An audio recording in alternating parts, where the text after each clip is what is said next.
Bueno, estamos en vivo ahora, esperando, está empezando a subir ahí rápidamente el número de participantes. Bienvenidos a todos a la última sesión de sesiones lupuladas.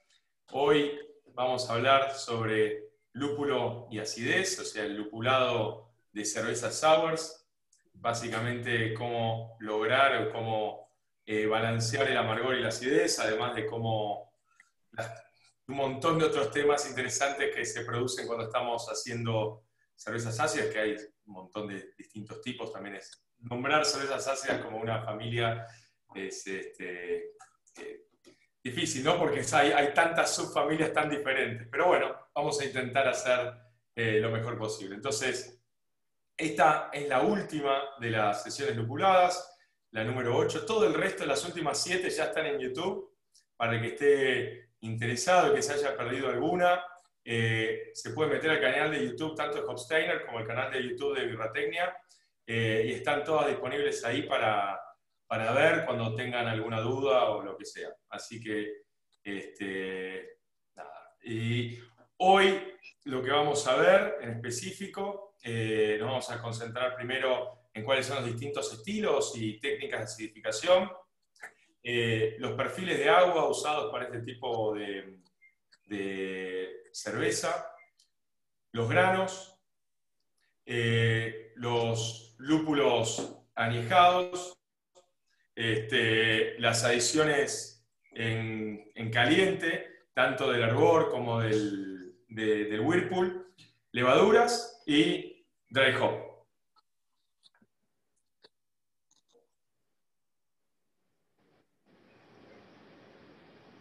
Estás en mute, Rich. Sí, gracias. Bueno, mi nombre es Richard, es el vicepresidente de Hopsteiner y bueno, me agrado de representar a Hopsteiner en estos últimos seminarios que hemos estado y compartir el tiempo con todos ustedes. Hopsteiner, si ya no nos han visto en últimas ediciones de nuestras sesiones, es una empresa familiar. Este año celebramos 175 años en la industria. Nuestro mundo es lúpulo, desde el lúpulo en flor hasta el producto más avanzado que existe, y somos sus socios en cualquier producto que ustedes quieran probar, sabores nuevos y aromas nuevos, y siempre tratando de expandir todo lo que es el conocimiento del lúpulo.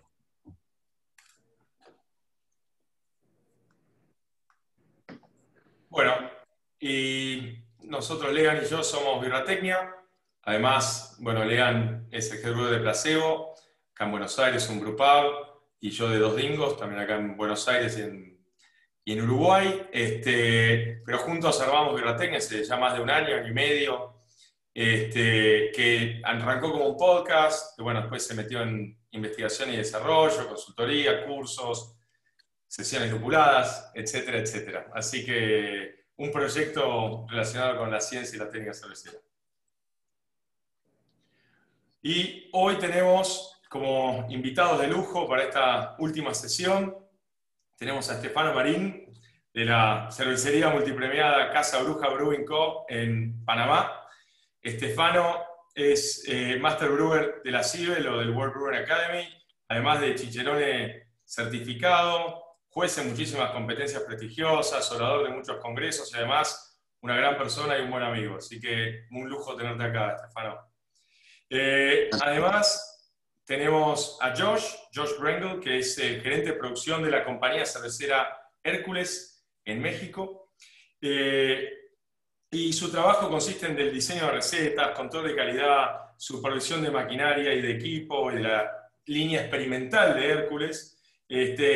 Además, antes de trabajar en Hércules, Josh trabajó durante 5 años para Cigar City en Florida, en Estados Unidos, ¿no? Y tenemos también a Alejandro Domínguez, que es el lead brewer, también de compañía cervecera Hércules, donde trabajó ya 7 años y un poquito más también. Y su trabajo hoy por hoy tiene que ver con la supervisación de todo el proceso de producción, desde las materias primas, control de calidad, empacado de producto, etc. Así que un panel de lujo para hablar de este tema. Entonces, entrando ya en el tema, primero vamos a hablar muy rápido, ¿no?, de los distintos, qué tipo de cerveza tenemos o subfamilias tenemos dentro de lo que son las cervezas ácidas, ¿no? Tenemos cervezas que tal vez podemos definir como quick sours o sours ácidas, que son cervezas que se preacidifican antes de fermentar o de acidificación rápida al mismo tiempo que una fermentación normal. Estas son cervezas que tal vez no se tarda mucho más de hacer que una cerveza estándar, digamos, que una ale normal, en donde podemos hacer, por ejemplo, una kettle sour, es decir, que así logramos la acidificación en la olla de hervor, y después de acidificar, hervimos, pasteurizamos ese mosto, hacemos el mismo tratamiento que haríamos con una cerveza normal, es decir, que tal vez nos agrega 24 o 48 horas a la producción de cerveza estándar, digamos. Y después va al fermentador, donde se fermenta con una levadura tradicional. También podemos hacer este tipo de acidificación rápida con coinoculación, ¿no? O sea, hacemos un mosto y ponemos ese mosto en el fermentador y coinoculamos, por ejemplo, el lactobacilo con una levadura que puede llegar a ser que trabajen al mismo rango de temperatura. Los lactobacilos trabajan alrededor de los 30 y pico de grados, que, por ejemplo, levaduras Kveik o estas levaduras, digamos, rurales noruegas, o no solo noruegas, también puede ser de todos los países nórdicos, trabajan ese rango de temperatura, por lo tanto se produce la acidificación al mismo momento que la fermentación. O también se puede mandar al fermentador a la temperatura de trabajo de los lactobacilos, lograr la acidificación deseada, bajar la temperatura y agregar una levadura normal y fermentar a una temperatura más tradicional de fermentación, ¿no?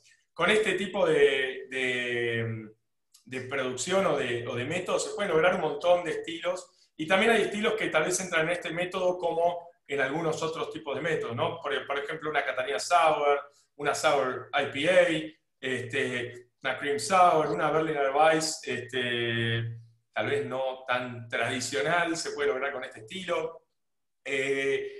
Una Gose.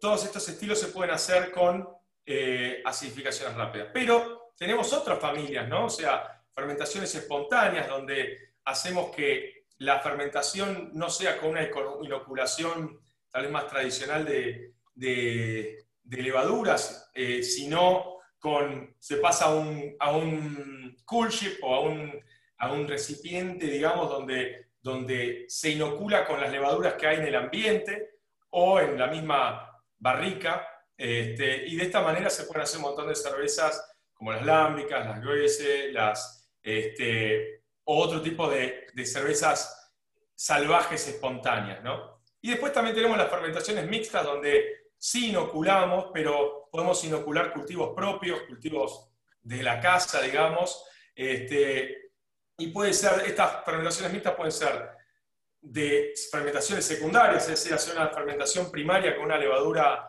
tradicional y después llevar una fermentación secundaria con una mezcla entre, pueden ser Brettanomyces, pediococos, lactobacilos, etcétera, etcétera, etcétera, y así se pueden hacer también un montón de otros tipos de fermentaciones mixtas, esas fermentaciones mixtas, las American Sour Ales, etcétera, etcétera, ¿no? Entonces, la pregunta del panel de hoy es, ¿qué o cuáles son o las técnicas, ¿no?, que normalmente usan para acidificación o para producir este tipo de cerveza? ¿Y por qué, no? ¿Y cuáles son las que más utilizan pensando tal vez en cervezas ácidas lupuladas? Bueno, aquí en Casabruja, bueno, primero que todo, gracias a todos por sintonizar las sesiones lupuladas. Gracias a Birratecnia y a Hopsteiner por la invitación. Es un honor compartir. Espero que todos estén pasando este tiempo difícil lo mejor posible, acompañados de, ojalá, una o varias buenas cervezas. Saludo a todos. En Casa Bruja nosotros nos dedicamos cerca del, diría yo, 25-30% de nuestra producción a hacer cervezas que tienen una relativa acidez. Hacemos cervezas por medio de kettle souring o acidificación rápida en tanque de cocción. No hemos hecho cofermentaciones aún, como hablaba Mati, de por ejemplo lactobacillus y kveik, ya que la verdad que no me he sentido cómodo con la separación en mi área de producción, y hasta ahora, hasta terminado esta época, esta primera ola de la pandemia, hemos podido terminar la construcción de nuestro espacio dedicado para nuestras cervezas de fermentación mixta, me gusta llamarlas a mí, que utilicen varios microorganismos distintos a la vez para transformar ya sea cerveza fermentada o mosto en algo delicioso y salvaje. Sí hacemos bastante kettle souring en la parte de abajo de la fábrica, que es donde hacemos toda nuestra cerveza, en el piso de producción, más que todo goces, con las cuales han sido muy bien recibidas, por suerte. A la gente le gustan mucho y no paran de tomarlas. También hay una armonización con el ambiente de Ciudad de Panamá. Estamos a la par del mar, tenemos 30 grados casi todo el año. La salinidad en el aire y ese calor, tomar una goce es casi que lo único que hace pasable el tiempo a veces estando afuera aquí en la Ciudad de Panamá. Simplemente conjuga muy bien. Y nada, ahora tenemos detrás mío, no sé si se ven algunas de las barricas, tenemos un cuarto de barricas en el segundo piso de la fábrica, donde estamos realizando fermentación mixta. No tengo la suerte de tener un cool ship como los chicos de Hércules, que ojalá les cuenten un poco de eso, les voy a contar un poco de eso ahora. Tratar de hacer fermentación espontánea aquí me parece contraproducente, porque realmente las temperaturas durante todo el año son demasiado altas y la carga de microflora en el aire también no es la mejor. He hecho un par de ensayos para medir eso y la verdad que ni en el mejor de los casos va a salir algo bien. Entonces sí opto por inocular individualmente tanto las cervezas base, que se fermentan usualmente inoxidable, como los mismos barriles o barricas que tengo aquí arriba. Varias de estas tienen lactobacillus ahorita, y el grado de lupulación de la base tiene un impacto directo en la cantidad y la velocidad de la acidificación. Entonces, es decir que tengo bastante experiencia en kettle souring y estoy ahora aprendiendo e implementando nuevos aprendizajes para hacer mejores cervezas de fermentación mixta en barrica. La verdad que lo más que hemos añejado aquí en barrica, en este cuarto, 11 meses con un sazón fermentado o madurado en el fóder. Vamos a ver si se los enseño por allá. Ahí está el fóder. Tenemos un fóder de 10 barriles de Fooder Crafters. Esa la embotellamos ayer y llevaba 11 meses aquí en el cuarto. Es la cerveza más viejita. Es una cerveza que, como yo considero el sazón, debería ser firmemente lupulado, y me parece interesante la interacción de la base con el tiempo, con la madera, con la microoxigenación. Suceden cosas muy interesantes de las cuales podemos hablar más adelante, pero esa es mi experiencia de técnicas de acidificación que realizamos aquí en Casa Bruja.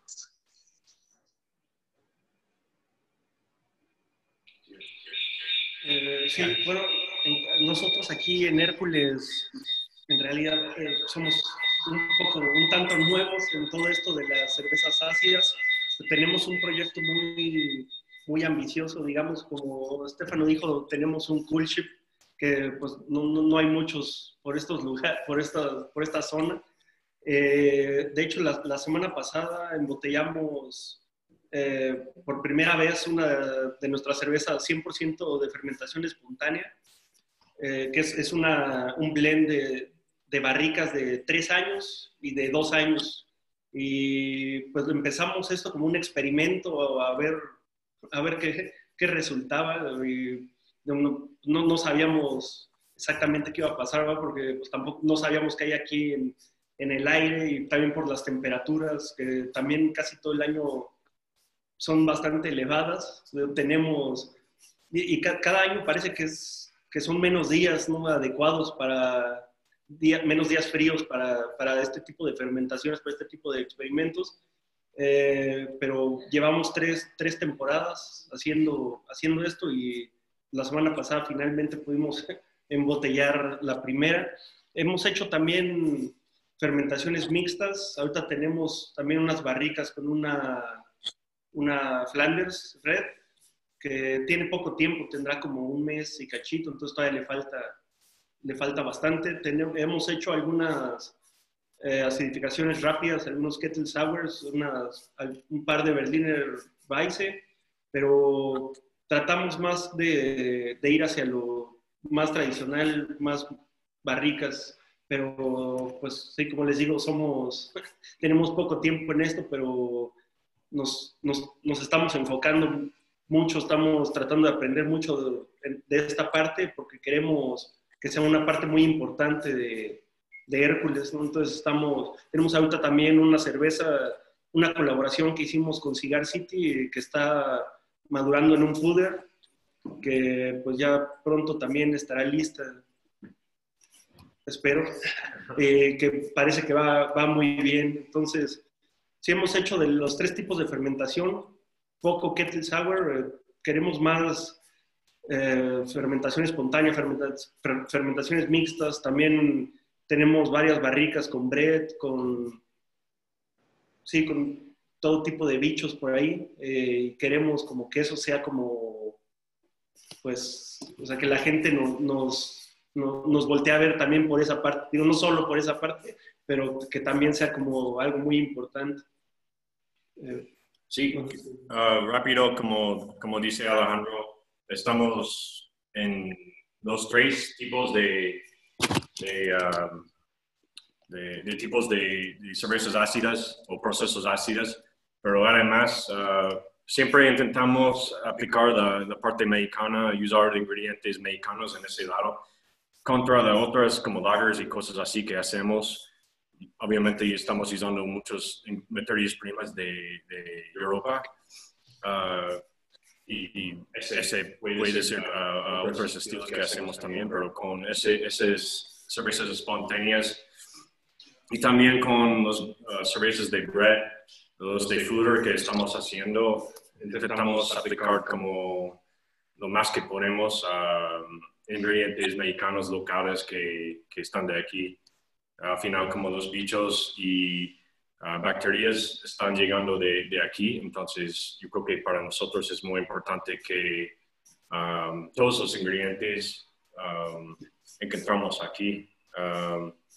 Al final es un proyecto, empezó como un experimento, pero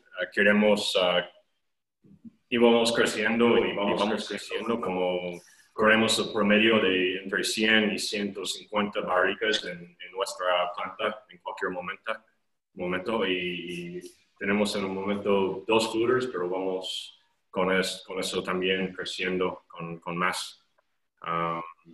Pero sí. Espectacular. La verdad que es increíble cómo a muchos de nosotros nos termina apasionando más y más, ¿no? Por ese lado, de que nuestras cervecerías empiecen a producir, porque por lo que escucho, o sea, el caso personal en Dos Dingos, o sea, también estamos desarrollando el programa de barricas en Uruguay, empezando abrimos a hacer el programa ese en marzo, y están empezando a salir las primeras fermentaciones o mixtas, y algunas son porque estamos con híbridos entre vino y cerveza que coinoculamos con levadura. Y bueno, y además de, ¿no?, lo que venimos haciendo, está acoplando con Mi audio. Ahí está. De las tradicionales acidificaciones rápidas que veníamos haciendo en Dos Dingos hace ya tiempo, desde que arrancamos, ¿no? Con Kettle Sours primero, y la verdad que en el último año todas las cervezas ácidas que hicimos acá en Dos Dingos, en Argentina, más que el método Kettle Sour, fue acidificación en fermentador, ya sea, y en general fue con inoculación, ¿no? O sea, inoculando, al principio arrancamos al mismo momento una levadura Kveik con el lactobacilo, y después, al principio nos dimos cuenta que eso nos estaba trayendo tal vez no una acidez o sea, no llegábamos al nivel de acidez que queríamos, por lo tanto empezábamos a hacer como un staggering, como una especie de desfasaje de la inoculación. Inoculábamos primero el lactobacilo y 6 horas más tarde inoculábamos la levadura, y estamos logrando para Quick Sours resultados realmente interesantes, ¿no? Por supuesto, cuando hacemos eso tenemos un poco más de cuidado, le sacamos la piedra carbonatadora al fermentador, por las dudas, porque después también ese fermentador lo usamos en fermentaciones limpias, pero sí le damos una limpieza, tal vez prestamos un poco más de atención de los protocolos normales, por las dudas. Uno que de verdad pensaría que los protocolos normales deberían alcanzar, ¿no? Pero bueno, uno por las dudas a veces piensa, vamos a darle un poquito más en esos casos. Estoy contento con la inoculación para las rápidas, así que es un método que me está funcionando bastante bien. Vamos a la próxima, Lian.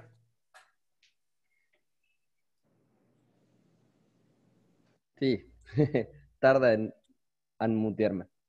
Bueno, buenísimo. No, la verdad es re interesante. Encima Estefano ahí atrás con todas lo hermoso que nos puede mostrar de la fábrica es muy envidiable. Muy, muy envidiable. Bueno, próximo tema, la idea era charlar un poco sobre el perfil de agua. Estos gráficos ya lo hemos charlado un poco cuando hablamos de lupulado y balance en cervezas de bajo contenido alcohólico. Tenemos, digamos, el trabajo de Javi que muestra bastante bien que el hop flavor se correlaciona negativamente con el uso de sulfato. Digamos, vamos a incrementar la percepción de amargor, y es el limpidez que se usaba tradicionalmente en las IPAs, pero no necesariamente lo que uno quiere como hop flavor, más en una cerveza quizás ácida donde no vamos a buscar una gran expresión del amargor, porque el amargor y la acidez no suelen llevarse muy bien de la mano.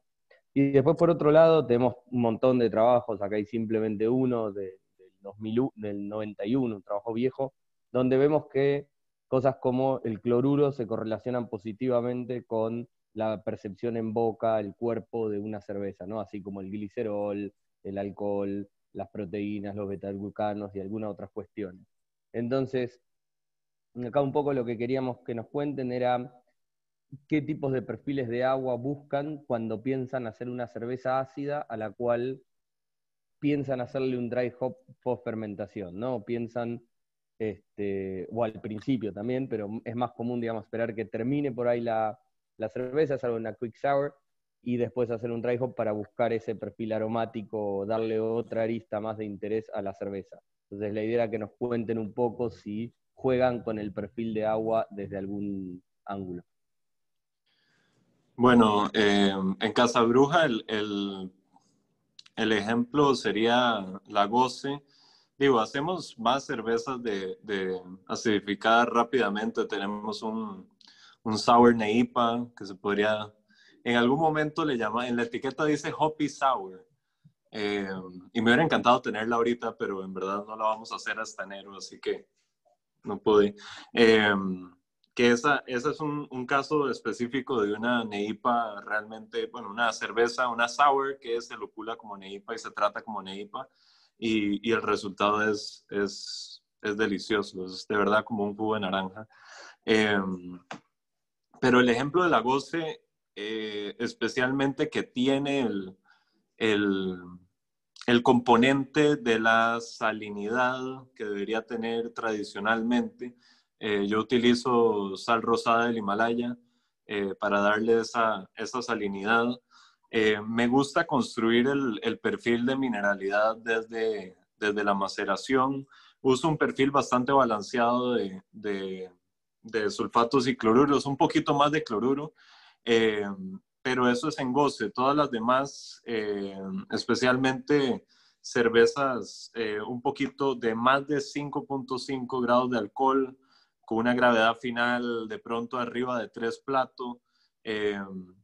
Sí me gusta siempre agregar un poquito más de cloruro que de sulfato. Yo sí fui entrenado por un maestro cervecero norteamericano que empezó las primeras cervecerías de la revolución artesanal en Colorado a inicios de los 90s. Él me enseñó a usar muchísimas sales de arranque y nada, yo me he ido alejando un poquito de eso y disfruto mucho la suavidad del agua en la ciudad de Panamá. En la Goce sí mineralizo un poco más el agua para construir la mineralidad desde el principio y que no sea solo la sal. Me gusta que quede un perfil un poco más lleno en boca, siendo una cerveza de 4.5% y que termina relativamente seca la fermentación. Siempre, obviamente, como ya se ha mencionado, muy importante tener en cuenta el choque adverso en el paladar que va a generar la acidez y un amargo muy alto. De ahí que los sour IPAs creo que no son como algo realmente grande en el mundo, porque en verdad si se trata la lupulación más como se trataría en una NEIPA, buscando mínimo amargo, tiene más sentido que tratar de lupular una base muy ácida, darle mucho amargo, que eso vas a ver a rayos, ¿no? No sé los otros compañeros cómo lo tratan en Hércules. Me da curiosidad. Pues realmente nosotros estamos con el pensamiento como less is more en la parte espontánea y también con las fermentaciones mixtas, como ponemos primero que nada es importante decir que usamos osmosis para toda nuestra agua aquí. Entonces llevamos muy pocos minerales a la planta de producción. Al final, cuando estamos cocinando cervezas así, estamos alrededor de 100 de sulfato y tal vez 100 ppm de cloruro. Estamos usando normalmente solo esos dos minerales, pero además yo creo que la cerveza final te tiene que decir que necesita, y si necesita más por cualquier aplicación, si es kettle sour, si es espontánea, si es fermentación mixta, nunca es tarde poner más minerales si falta algo en algún parte del proceso. Y si ustedes están como probando barricas, están probando mezclas, están blending, pues sí pueden añadir más sulfato, más cloruro si realmente necesita. Pero prefiero que empezar más light, como más bajo con los minerales y a ver en dónde va la acidez, en dónde va como los sabores, los aromas de la cerveza en general. Si vemos que falta algo, si es algo que por el sabor metemos más adelante. Hemos hecho algunos kettle sours como IPAs y tratamos como el mismo ratio de sales que normalmente usamos con una IPA, depende del estilo, pero más abajo en las cantidades. Yo creo que, porque sí, al final son cervezas que hay mucho en el sabor, mucho en el aroma, con el CO2 también, con el gas. Sí, es una cerveza que puede ser pasado y no queremos llegar a ese momento que, pues sí, tiene tantos minerales, tiene tanto sabor de minerales que, no sé, como al final es algo más pesado que debería ser. pero más o menos así vemos a agua como en general como un perfil de sulfato cloruro, una a una. Y añadamos más adelante en el proceso si se necesita.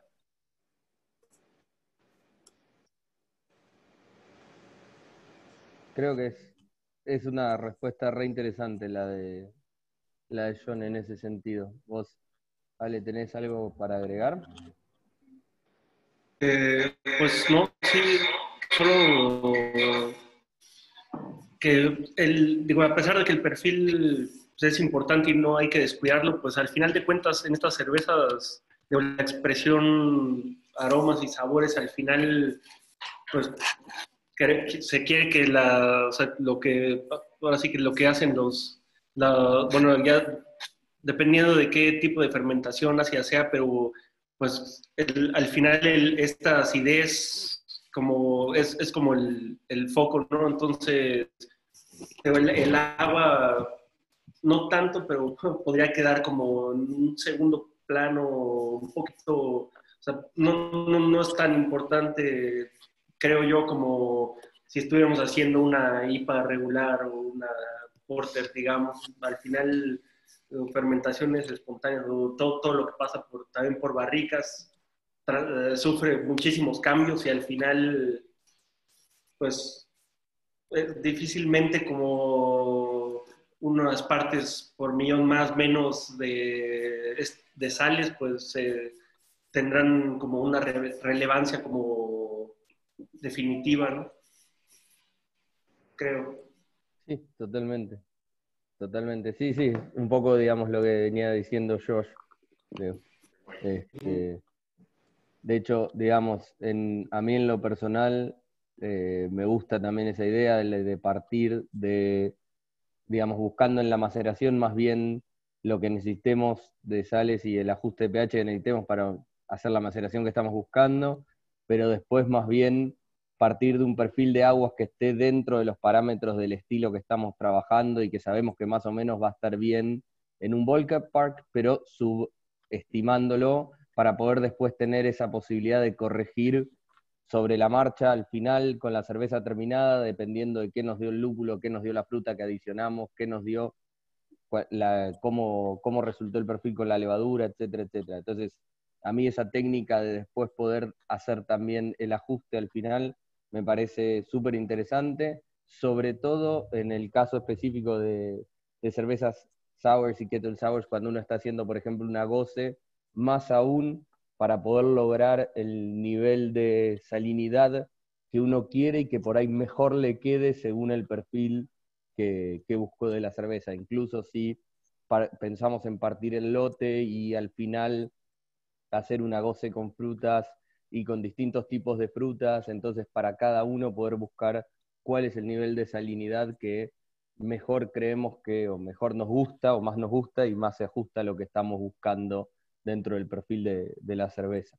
Creo que eso es una forma interesante de calarla y creo que aplica a todos los estilos de cerveza, no solo a las cervezas sour o también de barrica, donde es mucho más difícil pensar lo que va a estar sucediendo en la barrica 1 o 2 años en el futuro, pero también una cerveza normal, uno después ya si trabaja con ciertos estilos más o menos constantes, empezás a darte una idea del ballpark de dónde querés estar, pero no está mal tener esa forma de verlo de corregir hacia el final. Y además con respecto a lo de las goce, tampoco está bueno tener en los tanques de inoxidable altas cantidades de sal durante toda la fermentación y todo. Entonces, justamente poder blendear al final y hacer el ajuste al final, estamos limitando el tiempo de contacto, ¿no? Obviamente. Creo que es una nota que no se tiene en cuenta muchas veces y creo que vale la pena la salvedad. Bueno, pasando al próximo, la idea es charlar un poquito de granos. La idea no es charlar un poco de los tipos de maltas que suelen usar en las cervezas ácidas, sino enfocarnos quizás en una de las cuestiones que por ahí es más deficiente, por decirlo de alguna manera, o más difícil de lograr muchas veces en las cervezas ácidas, que es la retención de espuma, ¿no? Entonces, bueno, la idea era que nos cuenten un poco si cuando hacen cervezas sours buscan algunos tipos de malta o cereales en particular para buscar una mejor retención de espuma, si cuando preacidifican el mosto, digamos, si antes de hacer una sour, ya sea una kettle sour o una fermentacionista, buscan preacidificar el mosto para evitar tener la piotrólisis enzimática durante el macerado para mejorar, tener más proteína en suspensión y mejorar un poco por ahí la retención de espuma desde ese lado. Y también otra de las cosas que queríamos preguntarles era si tenían experiencia con productos avanzados de lúpulo que ayudan, como los tetra, los hexa, que te pueden ayudar en muy, muy bajas cantidades, que por ahí no van a tener una incidencia en el flavor muy grande, pero sí darte una mucho mejor retención de espuma, que normalmente es algo challenging de lograr en una cerveza ácida. Bueno, yo, empezando de atrás para adelante, yo personalmente no tengo experiencia con esos productos más avanzados de lúpulo. Me encantaría probarlo. Richard, llámame al final. Yo tiendo a lupular un poco más intensamente de lo que, no sé, al principio pensaba que era necesario, buscando mayor retención de espuma. Obviamente el dry hop ayuda, pero yo no hago tantas, por ejemplo, tantas kettle sours dry hop. Sí hago bastante goce, y la goce sí la lupulo en hervor. Por cosas del destino, tenía un contrato de Cascade enorme cuando empecé a hacer goce, y Cascade quedó como el lúpulo que uso en mi goce. Al principio de mi carrera usaba bastante lúpulos nobles, que es Hallertau Mittelfrüh o Spalta o Tettnanger para la goce, y hoy en día solo uso Cascade americano.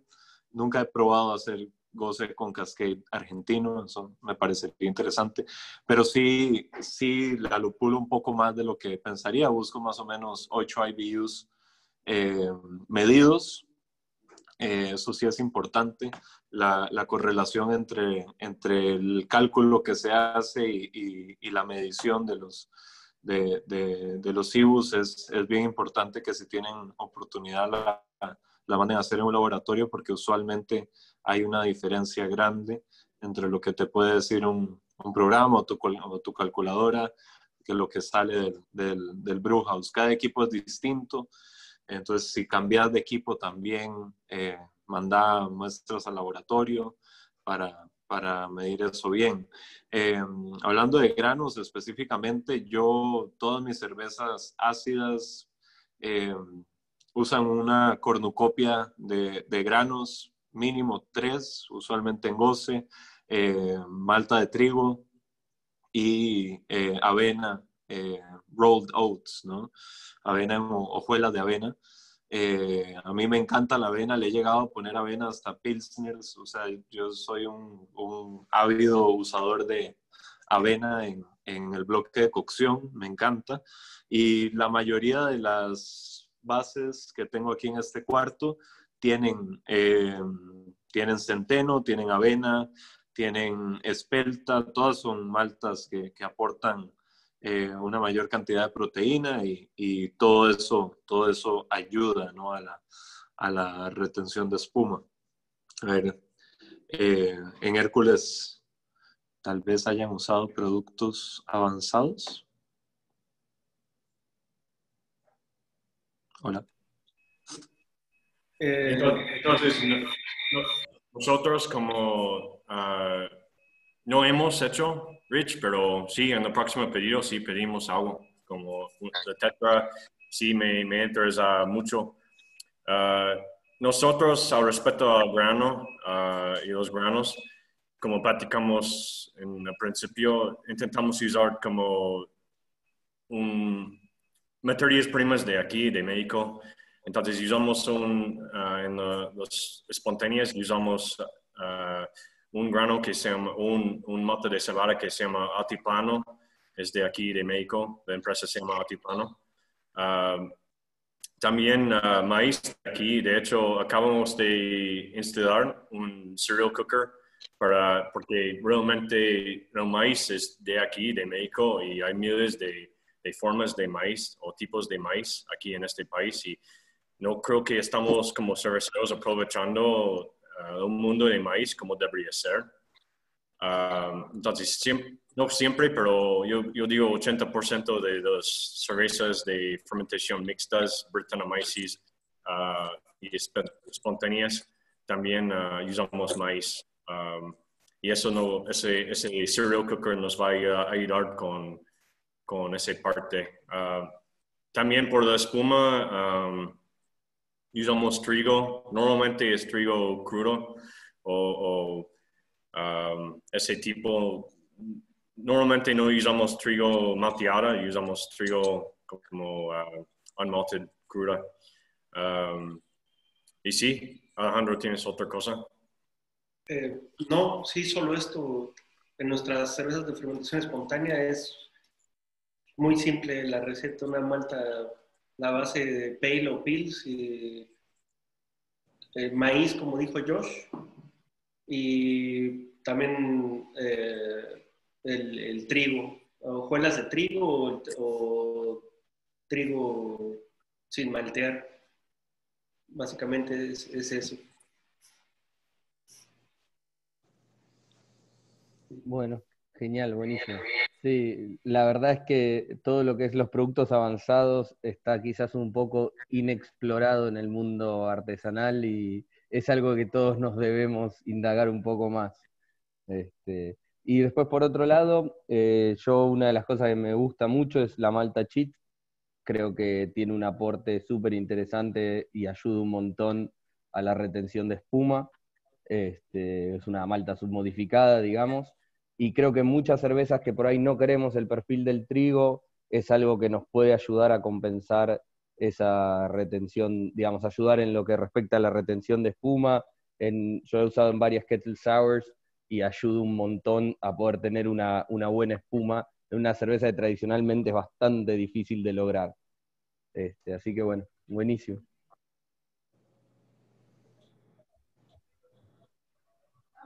Bueno, nos metemos con el tema de lúpulos añejados, algo que suena raro, ¿no? Para cuando uno piensa en cervezas tradicionales. Más que, no sé si decirle tradicionales, porque también las cervezas lámbicas son tradicionales también, ¿no? Pero la cerveza que estamos más acostumbrados a tomar, ya que, bueno, cuando un lúpulo se añeja empiezan a aparecer aromas y sabores como el queso, humedad, ¿no? Que empiezan a provenir de degradaciones de los ácidos grasos del lúpulo, se empiezan a producir isobutílicos, se empiezan a producir isovaléricos, y distintos tipos de compuestos que tienen olores y aromas no tan deseados, ¿no? Ahora, por otro lado, son lúpulos que son utilizados en cervezas lámbicas, en cervezas de fermentación espontánea y mixta tradicionalmente. Incluso muchas cervecerías, como por ejemplo el Jester King, tiene su shed, su galpón donde guardan los bales o los fardos de lúpulo durante varios años para que se añejen y que empiecen a generar estos aromas y sabores, que empiecen a perder todos los alfa-ácidos, ¿no? Lo que no es que desaparecen, sino que se transforman, se oxidan, se transforman en humulinonas, cuestión que después no se pueden isomerizar, pero sí van a quedar como humulinonas, dejando menos potencial de amargor, pero también dejando por otro lado todos estos sabores y aromas en el lúpulo. Ahora, la pregunta para todos es, ¿usaron lúpulos añejos en cervezas ácidas? ¿Cómo eligen cantidades y los momentos de adición? Bueno, yo la verdad que tengo muy poca experiencia usando lúpulo añejado, Sí, tuve cuando trabajaba en Costa Rica un corto experimento utilizando un lúpulo que se había quedado olvidado en el cuarto frío durante un par de años, fue añejado en frío de alguna forma. Y hicimos una sazón que quedó bastante interesante. Sí utilizamos una porción de lúpulo fresco para amargo. Al final sí tenía un efecto ligeramente pues cheesy, me parece que era Crystal lo que usamos así añejado. Creo que se lo dejo a Hércules, que puede tener más experiencia con el tema. En algún momento tal vez vuelva a intentarlo, pero no sé. Bueno, sí, nosotros no tenemos tal cual un programa de añejamiento de lúpulos todavía, porque sí hemos platicado sobre eso y nos encantaría tener pues una cava, digamos, una bodega de lúpulos añejados, pero sí en nuestras cervezas de fermentación espontánea, las que hacemos en el cool ship, usamos lúpulos en hoja, que son lúpulos viejos, que tenemos tal vez 2, 3 años guardados, están guardados en frío, pero son lúpulos que de alguna manera pues ya tienen cierta maduración, cierto añejamiento y pues sí lo usamos normalmente. Ponemos una parte, hemos puesto una parte directo en el kettle, muy poco, y además ponemos, cuando lo estamos poniendo en el cool ship, ponemos ahí una bolsa llena también de lúpulo para que, sobre todo digo, en parte por las propiedades antibacteriales y en parte también por todo, pues todos estos compuestos, ¿no? que ya que presentan estos lúpulos añejos. Además, aquí, independientemente, aparte de las cervezas sour, tenemos un par de cervezas que intencionalmente le ponemos lúpulos añejos para obtener esos sabores digamos, a queso, ¿no? Digo, suena muy feo, pero como bueno, sí, a queso, digamos, porque también es algo que creemos que está bastante inexplorado y no necesariamente tiene que ser algo como que se rechaza o algo desagradable, ¿no? O sea, se puede explorar mucho y explotar y ¿por qué no también darle, digo, hay un abanico ahí muy grande de aromas y sabores que se pueden obtener de este tipo de lúpulos en cervezas no necesariamente ácidas, ¿no? Entonces, pues hemos jugado un poco con eso y pues esperamos también poder explorar todavía mucho más. Sí, rápido, nosotros, sí, cuando llegué aquí a Hercules como hace 4 años, encontré que sí tenían un buen de lúpulo, como no añejado, pero sí, como dice Alejandro, allá guardado en la cámara fría, lúpulo de flor. Y fue como Perle, y todavía hay un poco, Perle y Cascade. Y desde el principio yo estaba como, pues tiramos todo eso, ya están como, ya no están buenos, pero poco a poco, en el primer año de nuestro cool ship, temporada espontánea, usamos un poco y me gustó como terminaron. Y sí, al final, ahorita sí amo los lúpulos añejados y hasta, como dice Alejandro también, estamos haciendo algunas cervezas con lúpulos añejados, como normales, con con Saccharomyces normal o una cepa bélgica.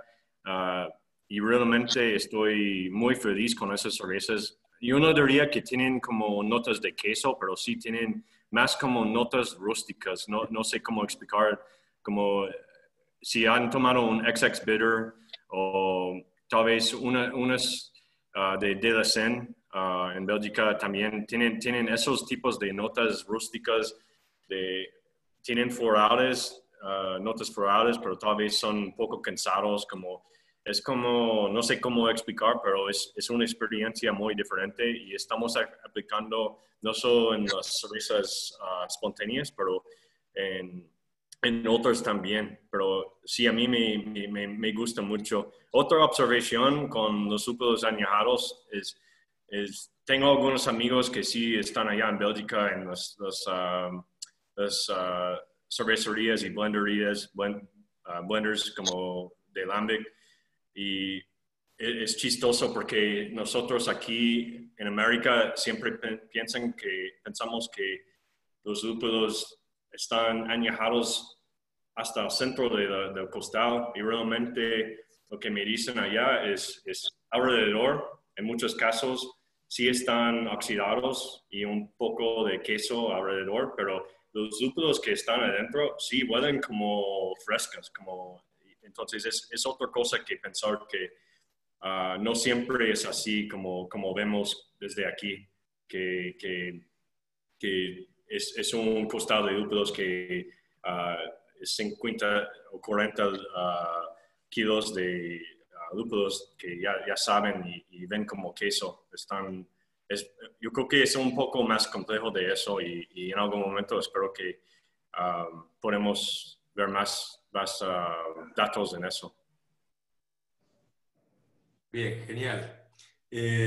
Mi experiencia no es tan grande tampoco en esto. La realidad es que las únicas veces que he jugado con lúpulos añejos tengo un amigo que tenía 60 kilos de un lúpulo Calypso de 4 años, que estaba, que lo dejó, creo que probablemente un año debe haber estado fuera de la cámara de estos 4 años. Pero la abrí y se sienten todos esos aromas, ¿no? A queso pesados, a un poquito vómito de bebé, ¿no? Y decís, ¿qué es esto? Y cuando empezamos el programa de barricas en Uruguay, a principio de año, le pedí que antes que lo tire si me lo regalaba, y me lo regaló. Y entonces lo empecé a usar allá en Uruguay para todas las cervezas, las fermentaciones mixtas que metemos en las barricas, y realmente ahora cuando que volví y se abrió la frontera y pude volver a ir hace una semana, me sorprendió. Tampoco es que usé tanta cantidad, ¿no? Pero tal vez 1 gramo por litro en el Whirlpool o algo así. Se siente algunas de estas cervezas que son bastante, unas bases de Golden Sours, ¿no? O sea, nada muy, muy pesado, nada por el estilo, pero sí se le siente una nota que cuando al principio probaba el mosto o recién arrancando a fermentar, se le notaban estos sabores y aromas más como a queso. Ahora una nota tropical, ¿no? Como si fuese ananá o algo por ahí. Y probablemente venga de la reducción, ¿no? del ácido isobutírico en etilbutirato, que tiene esos sabores ananá. No sé de qué viene, si viene de ahí o no, pero realmente me sorprendió fue cómo cambió de más rústico, como esos sabores tal vez complejos, a lo que ahora, estando tal vez en algo un poco más, un lado bastante más tropical. Así que súper interesante, me parece un mundo para explorar y aprender bastante más de los lúpulos añejos.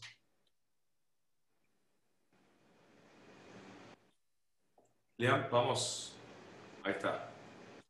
Bueno, nos metemos entonces con las adiciones de lúpulo en caliente, sean de lúpulos añejados o no. Como vimos antes, ¿no? Todas estas adiciones se hacen en Whirlpool, por más que uno baje la temperatura o no la baje, vamos a generar amargor, vamos a generar IBUs o alfa-ácidos isomerizados. Y esto puede llegar a afectar, no necesariamente ser un problema, pero sí llegar a afectar a la acidificación del mosto, ¿no? O sea, depende específicamente más si, de cualquier manera, tanto en sours ácidas como fermentaciones mixtas con acidificaciones más lentas, esto puede llegar a afectar cuánto se acidifica la cerveza, ¿no? Muchos cerveceros de acidificación, que hacen bastantes cervezas mixtas o espontáneas, juegan con estos niveles de amargor para controlar la producción de ácido láctico a los niveles deseados, especialmente por también las mismas culturas, o los cultivos más que culturas, se van acostumbrando a los niveles de amargor y se van haciendo más tolerantes al amargor. Por lo tanto, uno tiende a tener que incrementar el amargor a medida que va haciendo más o va usando más generaciones de un cultivo propio, ¿no? Pero por otro lado tenemos el impacto de una cerveza muy amarga con acidez alta puede llegar a generar un choque en el paladar.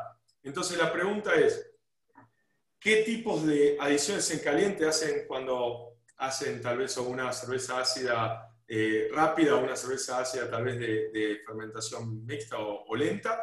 ¿Y cómo hacen ese balanceo del amargor-acidez para que sea agradable al paladar, más cuando tienen que empezar a levantar esos niveles de amargor para que no se acidifique tanto el mosto? Bueno, en mi caso, las cervezas de fermentación mixta que reposan en barrica, yo no estoy buscando una cerveza particularmente ácida. Sí considero que la acidez es un componente importante y delicioso del perfil de sabor final, pero no es mi objetivo primordial. No estoy buscando vender sour beer por vender sour beer, sino cervezas integrales, cervezas que tengan varios niveles de complejidad, donde cada sabor o cada intención esté bien medida, bien calibrada y bien puesta. Eso es difícil cuando uno se lo entrega de alguna forma a la naturaleza, una barrica que tuvo antes vino, que tuvo antes otro contenido, que fue manejada por otra persona. Las cervezas particularmente ácidas que hacemos acá son por medio de kettle souring, y como dije antes, sí me gusta agregar un poquito más de lúpulo de lo que al principio yo pensaba que una cerveza ácida debería llevar, cuando pienso que sí, que es importante tener en cuenta que el choque que puede producir la acidez y el amargor puede ser bastante desagradable en boca, siempre tratando de mantener los IBUs por debajo de 15 para la cerveza ácida más lupulada que hago, está cerca de 15, y toda la adición de lúpulo entra en dry hop. Uso un poco siempre en Whirlpool y algo al inicio del hervor, una adición casi que simbólica que me ayude nomás a bajar tensión superficial y a bajar la probabilidad de un boil over, ¿no?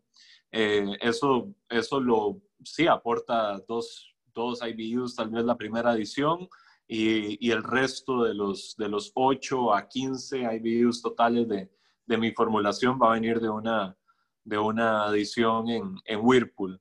O bueno, justo antes de Whirlpool, hacer un hop stand de 5 minutos máximo, y Whirlpool, por ahí puede andar la cosa, depende de cada equipo. Y cada cervecero, el gusto de cada cervecero. A mí me gusta mantener siempre menos es más. Llega a un punto donde sé cuánto lúpulo necesito, por ejemplo, para mi goce, para lograr una buena retención de espuma y una complementación del carácter, por ejemplo, del coriander. Que me gusta jugar un poco entre... el lúpulo es una especie igual, ¿no? Entonces creo que funciona bien. Siempre la mayoría del lúpulo al final del hervor o en dry hop. Y bueno, para fermentación mixta ya en las barricas, naturalmente menos, ya subís de 25 IBUs y la acidificación aún sea lenta, va a ser aún más lenta. Entonces, y sí, el cultivo de la casa, de Casa Bruja, hay como 2 distintos que estamos trabajando. Todavía están en los primeros días, entonces todavía no puedo decir que sí se han vuelto más tolerantes, pero sí lo tengo en cuenta, como dijo Mati, que va a crecer la tolerancia del cultivo, y vamos a ir viendo. Si hacemos esto otra vez el próximo año, de pronto les puedo decir más.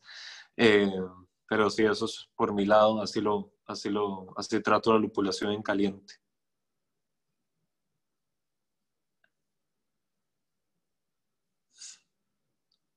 Hola. Hola, perdón. Pues nosotros realmente consideramos mucho, hablando de principio de hervir, buscamos siempre lúpulos bajo en cohumulon, Buscamos algo que le va a dar un amargor bien suave a la cerveza. En los de la espontánea, usamos como, más o menos, normalmente usamos los lúpulos añejados por todas unas 2 horas, por ejemplo, o 90 minutos, más o menos. Y otra en el coolship, cuando está dentro del coolship para sabor y para aroma.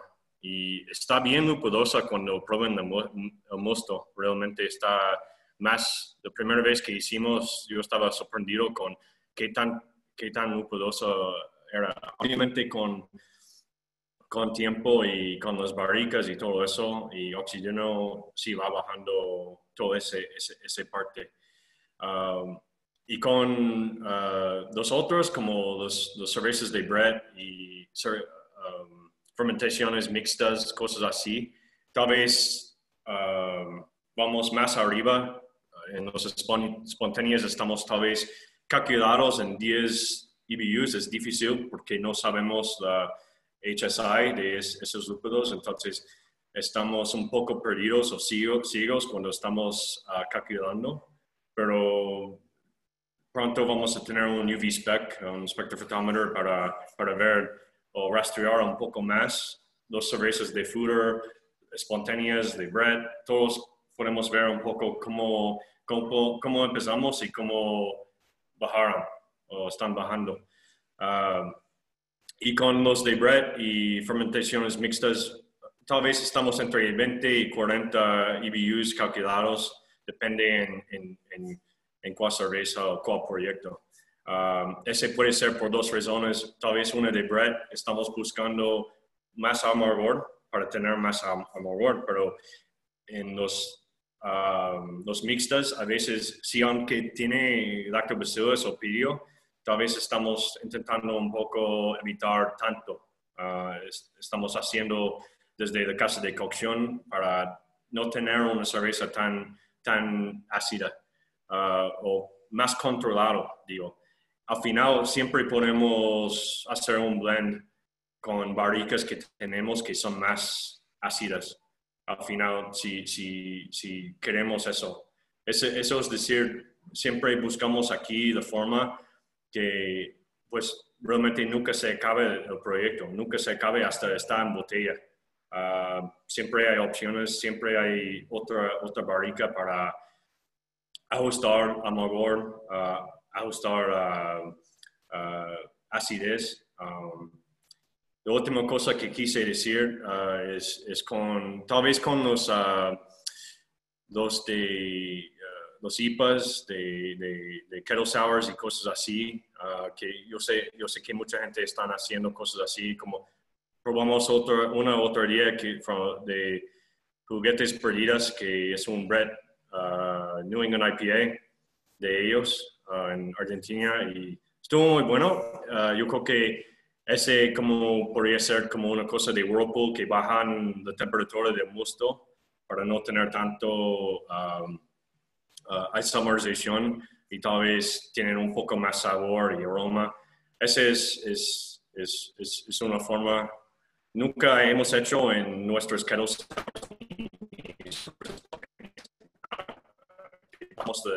la temperatura, pero sí, yo podría ver que ese podría ser un... Sí.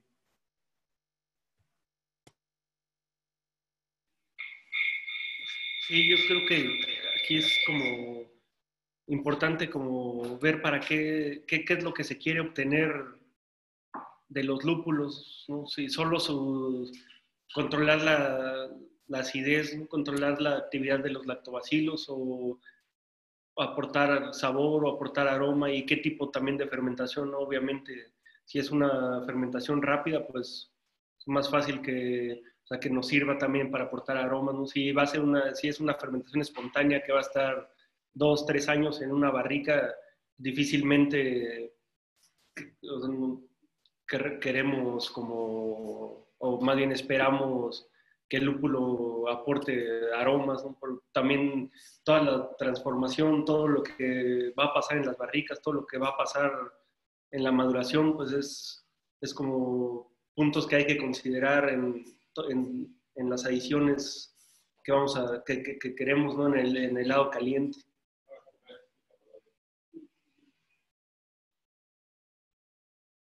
Y ya. Bien. Esa es mi aportación. Perfecto, ¿no?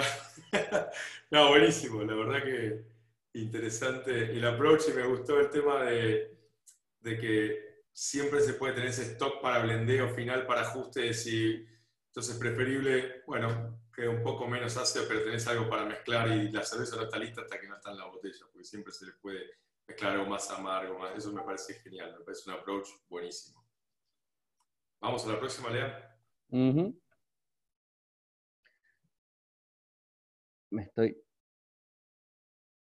Ahí está. Pensé que estaba muteado. Bueno, sí. El próximo tema era levaduras, ¿no?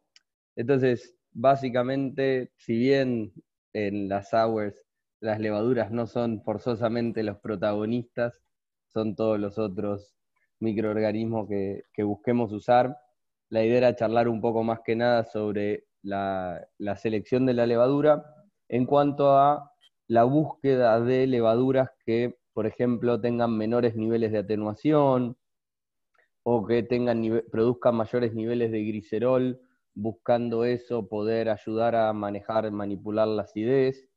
También, obviamente, una cosa que siempre hay que tener en cuenta es que si vamos a hacer una kettle sour, es que la levadura pueda tolerar ese ambiente ácido si preacidificamos, obviamente. Pero también otra cosa interesante es que hay una relación para muchas cepas de levadura, entre el pitch rate, o sea, la tasa de inoculación, y el pH final. Entonces también esta es otra variable que al menos está en la literatura como forma de poder controlar el pH final. Entonces, básicamente, la pregunta era si cuando seleccionan la levadura que van a usar para tanto hacer una kettle sour como una de fermentación mixta, en la espontánea no tienen mucho choice, pero no tienen mucho poder de selección, pero en las otras sí, si buscan, digamos, que tenga alguna característica particular, no sé, baja atenuación, generadora de glicerol para balancear el ácido y amargo, para poder compensar un poco eso, o si buscan manipular alguno de los parámetros de la fermentación para lograr manipular la fermentación buscando alguna característica deseada para una cerveza que o preacidificaron o van a acidificar después. Bueno, yo la verdad que sí lo veo, no sé, desde un punto de vista un poquito más práctico de qué es lo que tengo. La verdad que la aventura ácida siempre ha sido, no, mi maestro me decía que vamos a la guerra con lo que tenemos, no con lo que queremos. Entonces, la verdad que yo empecé a hacer goces y empecé igual los barriles, más o menos viendo lo que tenía y con qué podía trabajar, porque ya la inversión para los barriles ya había sido bastante alta. Cayó la pandemia, no había para dónde echar mucha locura, mucha plata por ahí en internet comprando cultivos y cosas. Mis cepas base en barrica, bueno, yo tengo por lo menos, gracias Josh, tengo pues mi cepa de la casa de Lager, tengo una levadura americana tipo California Ale, la que usaba Sierra Nevada, la que usa Sierra Nevada, que la uso en varias de mis cervezas. Tengo 2 cepas distintas belgas, una de Bitbier y una Saison, digo, que le dicen French Saison, está ahí en la frontera entre Bélgica y Francia. De ahí viene la genética. Y bueno, nuestros lactobacillus, que sí son del Broeki, que es el que más me gusta o el que más disfruto usualmente. La verdad que no le he entrado a escoger la levadura buscando parámetros de glicerol, por ejemplo. Tal, no estoy buscando hacer cervezas especialmente ácidas. La Gose la acidifico con Lactobacillus delbrueckii y la fermento primario con levadura, con California Ale. La verdad que tuve un buen resultado desde la primera vez que la hice hace casi 8 años y sigo haciéndola así. Obviamente sigo cambiando formas pre-acidificación antes de inocular el lactobacilo, formas de purgar, tiempos de acidificación. Cada cultivo es distinto, ¿no? Ahí uno va ajustándose al tiempo. Ahorita en las barricas tengo varias bases fermentadas como lager, varias también como Witbier. Tengo bastante levadura Saison también dando vuelta por acá, que es esta French Saison que me gusta usar. Y nada, esto es lo que estoy buscando, pero yo no busco hacer una cerveza especialmente ácida en las barricas, por lo menos no todavía. Y nada, eso es creo que lo que les puedo hablar de levaduras por ahora. He comprado pues varios cepas distintas de Brett que estoy combinando distinto y nada, vamos a ver qué resulta de todo esto. Bueno, sí, nosotros algo muy parecido, o sea, tenemos algunas levaduras que de la casa, digamos, son las que usamos para todas nuestras cervezas de línea y que obviamente pues tratamos de usarlas para lo más que podamos, ¿no? Para disminuir costos. Entonces, dependiendo también de qué es lo que estamos buscando, obviamente pues de fermentación espontánea pues son tema aparte, pero las pocas veces que hemos hecho un kettle sour tratamos de usar una levadura que tengamos en la casa y que sea una levadura neutra que al final pues sea como sí, o sea que trabaje pero que nos guste pero no nos enfocamos tampoco tanto como en características especiales. Otros estilos bueno, no hemos hecho mucho, pero también es como la levadura que sería como pues, que usaríamos normalmente para el estilo base. Y pues básicamente eso, tampoco nos enfocamos mucho como en la producción de glicerol ni nada más allá que no usaríamos como normalmente. Sí, como dice Alejandro, no hacemos tantos kettle sours, pero lo que yo tengo más experiencia de Cigar City, yo creo que hicimos la primera hace casi 10 años y había muchas cervecerías de Florida que empezaron así en Florida como de kettle sour y se llamaba como Florida Vice. Entonces fue un parte de la cultura, yo creo que sigue siendo así, pero al final una cosa que es muy interesante es el pH cuando hacen un kettle sour.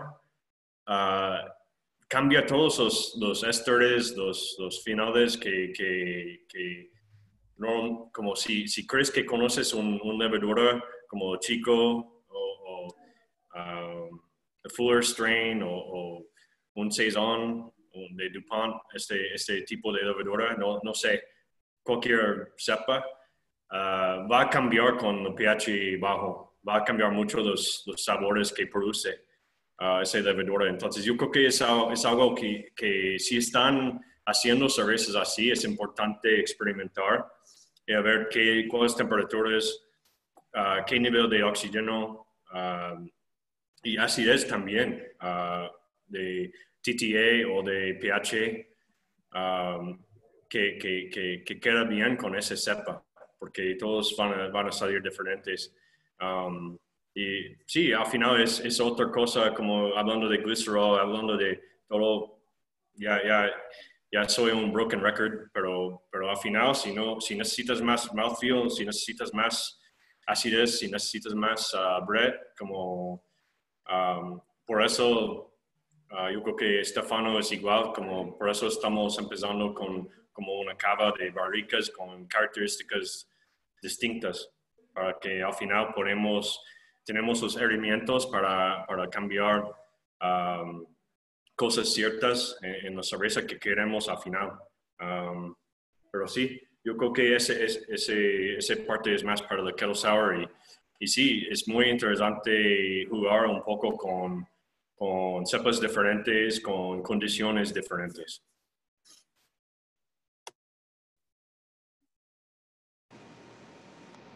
Totalmente. Sí, o sea, es lo que cuenta es un poco lo que nos pasa a todos, de que la levadura muchas veces termina siendo un poco lo que tenemos a mano y no necesariamente lo que por ahí uno elegiría si estuviera diseñando la receta de cero y tuviera un banco de levaduras con todo lo que quieren, con todo lo que uno quisiera disponibles, ¿no? Pero bueno, pasando un poco al último tema de hoy, así ya estamos un poco pasado de horas y ya podemos ir cerrando. La idea era charlar un poco sobre dry hopping de cervezas ácidas. Ya en las sesiones anteriores, yo también sueno como un disco roto como yo. Ya dijimos que el dry hop aporta amargor un montón de veces. Además también hablamos de que el dry hop incrementa el pH. Y además también hemos hablado de la relación entre el incremento de pH y la sensación de amargor. Entonces, la idea acá era preguntarles un poco cómo manejan el lupulado con el dry hop para buscar tener aroma y sabor sin desbalancear una cerveza ácida, y si consideran el aumento de pH que te va a dar el dry hop al parte de diseñar la receta de una cerveza ácida, y si, como una cosa que puede ser interesante en Kettle Sours, cuando uno está co-inoculando o haciendo una inoculación staggered, una inoculación por etapas, usar el dry hop como un mecanismo para cortar la acidificación del mosto, ¿no? Entonces quería, preguntarles un poco su experiencia en lo que es dry hopping de sour beers. Para mí, en sour beers, menos es más, ¿no? Dry hopping, definitivamente, sí, para mi experiencia, naturalmente, me uno a lo que dicen. El dry hopping aporta amargo y puede ser bastante. Recientemente, no tiene nada que ver, pero recientemente hice una neipa completamente lupulada en frío, que sí, técnicamente tiene 0 IBUs y el laboratorio volvió con 48, 46. Todo por lupulación en frío. Sí hice lupulación al inicio de la fermentación, ¿no? Dry hopié cuando agregué la levadura al tanque con la primera cocción y fermenté pues, a 25 grados, lejos de los 85 para temperatura de isomerización, pero sí quedan resinas flotando que definitivamente aportan al grado de amargo. Entonces definitivamente en una sour menos dry hop que en una West Coast IPA o que en una neipa, definitivamente mucho menos. Y como dijiste al final, utilizándolo como herramienta para frenar acidificación en una fermentación por etapas, una inoculación por etapas, me parece una herramienta tremenda. Además que agregas el factor de biotransformación que a mí me ha cautivado últimamente. Fermentar el lúpulo con el mosto es maravilloso, alejándose de la escuela de siempre esperar a que la fermentación primaria terminara. Me parece que los resultados son hermosos, pero sí, siempre menos es más. Igual con nuestra Sour Neipa, agregamos un poquito de lúpulo al final del hervor y casi todo va en dry hop. Y sí realizamos un dry hop que es sensiblemente menor al que haríamos en una neipa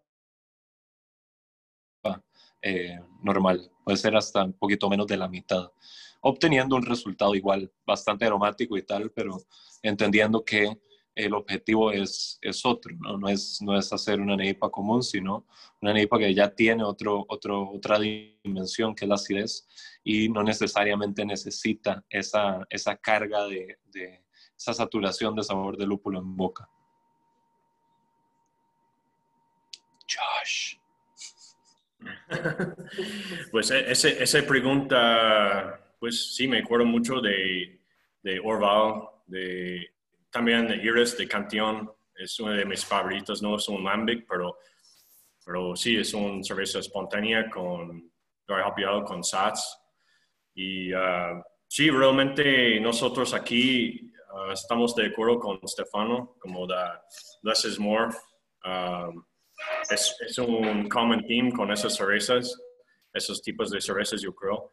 Y nosotros buscamos los lúpulos Old World como Perle, Sots, Tettnang, como EKG también, pero también hemos experimentado con Cashmere, con algunos New Worlds como Cashmere, Vanguard, Santiam. Esos son muy interesantes, ese nivel de especia, de floral, que tienen esos tipos de lúpulos. New World también me gusta mucho. Entonces, nosotros estamos empezando con ese tema de dry hopping en esos cervezas, pero es algo muy interesante que queremos hacer mucho más. Solo necesitamos como más cerveza, más tiempo en barrica para hacerlo. Pero sí estamos muy fascinados con un poco de dry hopping. No estamos hablando de 8 pounds per barrel o algo así, como algo muy, muy gringo, pero estamos más pensando como algo que compleja la cerveza y todavía tienes como ese perfil que está muy a gusto. Hablando de los kettle sours, yo creo que sí hay un poco más para hacerlo, un poco más elevado, pero también hay que ver la cerveza como está antes, y probarlo y ver cuáles sabores tiene y cuáles se va a quedar bien. No es algo que puedes hacer ciego. Sí, creo que aquí la clave es que menos es más, pero definitivamente yo creo que el dry hop es como también una gran herramienta para añadir una faceta más a la complejidad que ya de por sí se busca o se consigue con todo lo que se está haciendo, ¿no? para obtener las cervezas, las sours y añadir todavía, pues sí, algo extra. Sí, totalmente. Yo creo que, por ejemplo, una de las cosas que me doy cuenta cuando hacemos alguna sour IPA o algo así, es la diferencia del perfil que se le extrae al lúpulo con la acidez, ¿no? Como que el perfil de sabor y aroma que se le extrae es distinto tanto en su intensidad como en algunos casos hasta para qué lado tira. Tal vez un lúpulo normalmente saca aromas a naranja, maracuyá y durazno, y cuando se hace un dry hop en una cerveza ácida, o sea, en una sour IPA, por ejemplo, solamente se destaca esa naranja dulce, por ejemplo, o algo así. Realmente a mí me parece súper interesante eso y cómo es reexplorar todos los lúpulos, porque tal vez uno que no nos gusta mucho para una aplicación de una cerveza normal, en una cerveza ácida potencialmente nos pueda dar una dimensión totalmente distinta. Y sí, estoy de acuerdo que los niveles de dry hopping en cervezas ácidas hay que bajarlos muchísimo para lograr un impacto de lúpulo del mismo nivel que una cerveza no ácida, ¿no? Así que, especialmente pensando en una Sour IPA, ¿no? No estamos hablando de los mismos niveles de lupulación que una IPA normal. Así que, Y como dicen, siempre pueden poner más, pero nunca puedes sacarlo. Entonces, exacto. mejor yo empezar un poco más abajo. Totalmente, preferible ir de a poquito, agregando de a poquito y viendo cuál es el punto que hits the spot, o que le pega justo al punto justo, ¿no? Pero bueno, acá creo que las preguntas vamos a elegir una sola porque estamos pasando media hora y no queremos atrasar más a todos. Hay una pregunta súper interesante de un tema que no hablamos, que tiene que ver con, aparte de medir el pH en las cervezas ácidas, si usan la acidez tiritada para tener una medición más real del nivel de acidez que tiene, ¿no? O sea, en general muchos hablamos de, no, yo llegué a 5.2 perdón, a 3.2 de pH, a 3.5 de pH, pero la acidez tiritada es la que nos va a dar realmente el grado de acidez que tiene una cerveza. ¿Es algo que usan ustedes o no? Yo la verdad considero que hacer titulación de acidez es realmente la única forma de medir acidez, digo, para pH, a ver, pH de maceración, dale, pHímetro va bien, pero si estás haciendo una cerveza ácida, tienes que medir acidez titulable. Nosotros lo empezamos a hacer al principio acá con nuestras Kettle Sours y igual estamos titulando o revisando el TA de todas las barricas esporádicamente. Es súper importante, es la única forma de realmente saber cuántos gramos por litro de ácido hay, porque hay una diferencia tremenda y además que los pHímetros se descalibran con volverlos a ver, ¿no? Un día te puede leer 3.4 y esta es belleza, pero en verdad no era 3.4. Es la única manera de saber bien tu nivel de acidez y en mi caso así lo pienso, y si no lo mides no lo puedes mejorar y no lo puedes realmente controlar, y nuestro trabajo como cerveceros es controlar muchas cosas, a pesar de que lo entreguemos hasta cierto punto a la naturaleza, al descontrol. Se tiene que llevar un conteo, una medición de las cosas. Es una excelente pregunta. Me alegra que la trajeran a colación.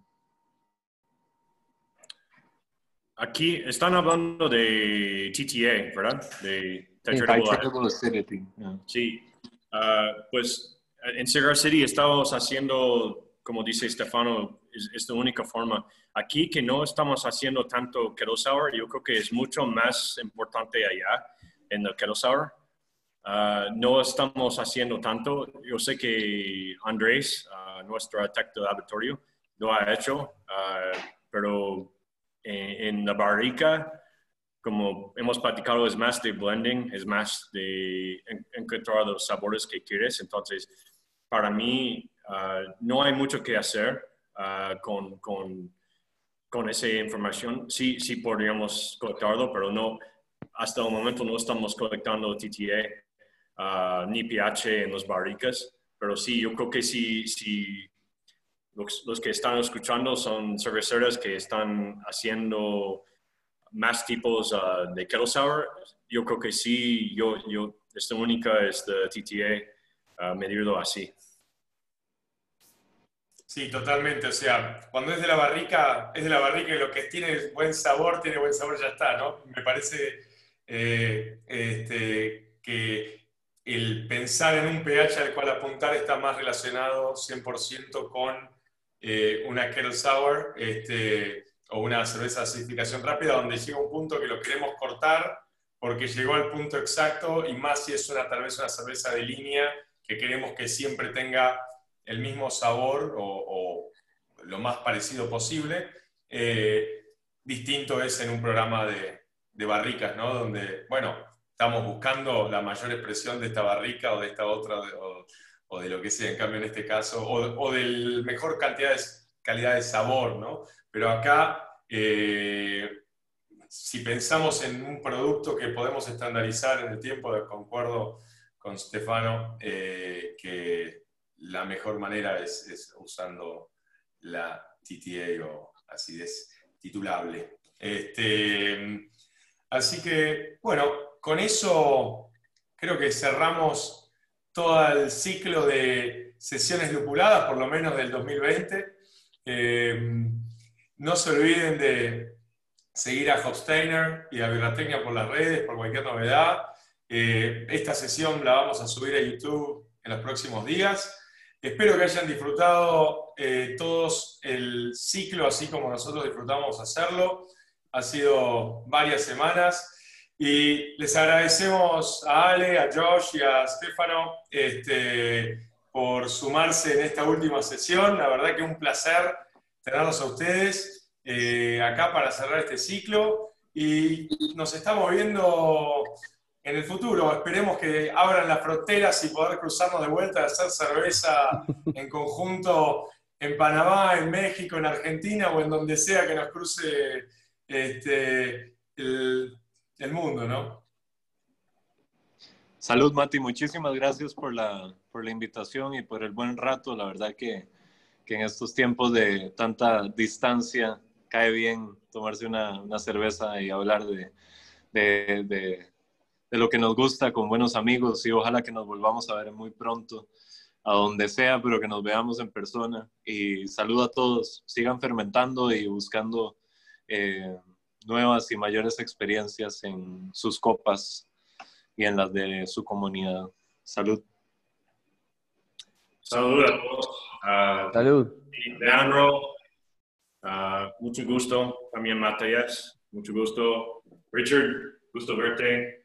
Y Stefano también, gusto verte. Hemos estado platicando de una cerveza entre nosotros y Casa Bruja con Stefano aquí en México por un rato, pero ya llegó COVID y ya estamos pensando tal vez en el próximo año hacerlo, pero sí, ustedes cuando quieren venir, Leandro y Matías también, Richard ha estado aquí, están bienvenidos y sí, un día brindamos con una chela.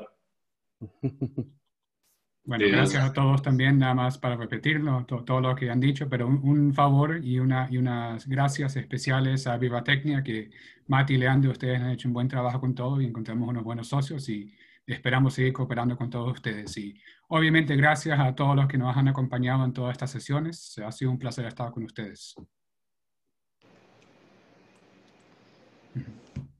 Chao. Gracias a todos y buenas birras. Pura vida.